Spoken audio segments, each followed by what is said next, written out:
If you've been feeling disconnected from scrapbooking, avoiding your albums, feeling guilty about falling behind, or not knowing how to come back, this video isn't about fixing that per se. It's really about understanding that. Every January, there's this pressure to start fresh, new goals, new plans, a clean slate. But when scrapbooking used to matter deeply to you and you're having a hard time reconnecting to it, you can make all the goals and plans that you want.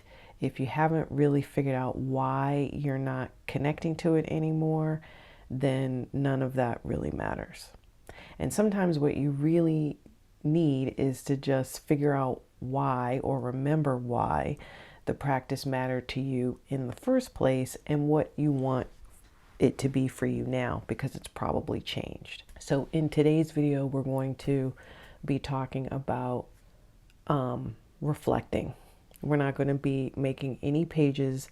This is a journal with me type session. I'm going to give you 3 reflection questions, and you can work along with me as you think about these questions and how to reconnect to scrapbooking this year. In the next video, we'll talk about scrapbooking rules that cause this disconnection for you. The week after that, we will do a decluttering exercise to help support your practice for the coming year. And then in the 4th video, we're going to actually go through the process of making a page using a story first approach that I think will help you tackle creative block and get your creative flow back. But today we're going to just do reflecting on what scrapbooking means to us and how we want to practice it moving forward. Most people don't stop scrapbooking because they don't care about it anymore. A lot of times it's because the approach that they've been using to scrapbook doesn't support their current season of life. Maybe for you, it started to feel more like keeping up instead of just recording your moments. Maybe you felt like you had to do it right instead of just doing what felt natural to you. Or maybe you were feeling guilty about how many pages or albums you did not finish. So when you start to have those kinds of feelings, naturally you step away. That's not failure. It's just a reasonable response to something that isn't really fitting with you anymore. For me, there were many years where I felt like scrapbooking was really hard, and that meant that I needed to try harder. So learn more techniques, do more pages, buy better supplies. But what I eventually noticed was this, that the more scrapbooking became about rules and perfection and productivity, or how many pages I created, the less it helped me kind of process my stories. I realized that scrapbooking works best for me when it starts with the reflection of the story, not the execution of the page. And I'm sharing this with you because it helped me understand my own creative blocks, and it may help you too. So I'm going to answer these questions with you. We're not going to make a layout or a spread today. As I said, you can just write, listen, or just think along with me. So the first question is, when was scrapbooking meaningful to me? So take a minute and think about a time in your life when scrapbooking felt good or fun. What were you using it for at the time, and what made it feel meaningful to you? So I'm going to say when I first started scrapbooking, that's when it was most meaningful to me. I used to keep a journal growing up, and so when I was introduced to scrapbooking, it was like, oh, I can put photos with the writing. It's something I never really considered before. And the photos and the writing gave me my complete story. And so I just, went through my photos and just created layouts, but I was writing my story and then putting the photos down because that's kind of what I had been used to doing. Question number 2. What got in the way? So this is just noticing some things that started to create a little agita for you in the scrapbooking process. What was the pressure? Where was it coming from? Was it the pressure to keep up, the pressure to make perfect smudge-free pages, all of the rules, the expectations, the accumulation of product, whatever comes up from you? What started to get in the way of you scrapbooking?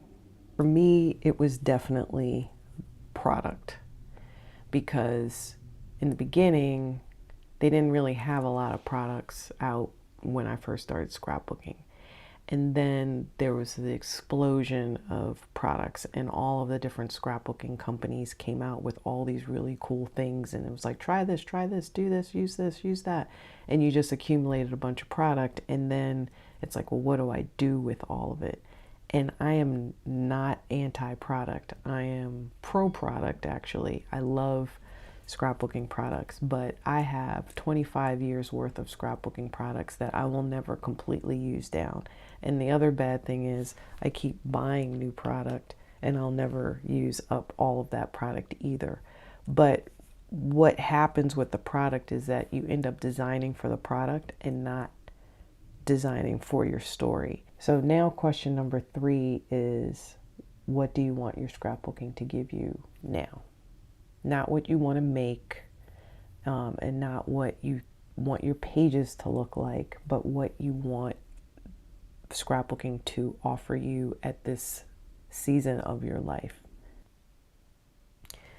So when I think about this question, what came up for me was the ability to tell my stories creatively and easily, which you would probably say, well, haven't you been doing that the whole time with scrapbooking? And I would say no.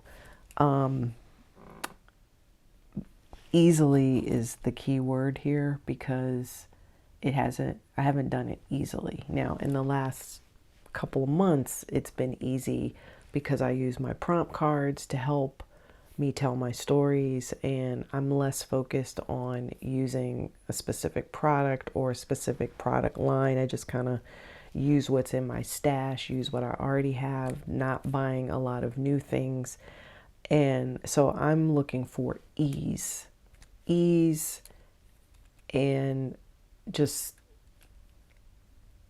telling my story in my own creative way, not in a way where somebody says, use this sketch and make your page based on that, or to use this product and create a page that you saw, use it in a catalog or in a product advertisement and make your page look like that. I want to make my pages look like the way I am and to reflect my own creative process. I don't really care if it's not designed perfect. I just care that my story comes out and that I had ease and fun in creating the page. So now that we've answered our 3 questions, we're going to, if you want, underline a word, circle a phrase, or rewrite a sentence, one of the sentences that you already wrote down that feels important to you. And that's going to be your anchor, that not just for today, but for the rest of the video series and for the rest of the year. So what comes to mind for me is telling my story in my own creative way, easily, without pressure or stress. And that's going to be my anchor for the rest of the year. So hopefully now you have a clearer sense of what you want scrapbooking to be for you this year. And in the next steps will make more sense. So in the next video, we're going to talk about some of the common scrapbooking rules that quietly get in the way of this reconnection. So you don't have to do anything else today. Just kind of ruminate on what you just wrote. This is a process, And hopefully by the end of the series, you'll feel a little bit better about scrapbooking again. If any of this felt grounding, I've put together a free Pages in Progress sampler with a few easy prompts that you can revisit whenever you're ready. And if what I covered today resonates with you, I'd love for you to follow along with the rest of this series. I'll see you in the next one. Take care.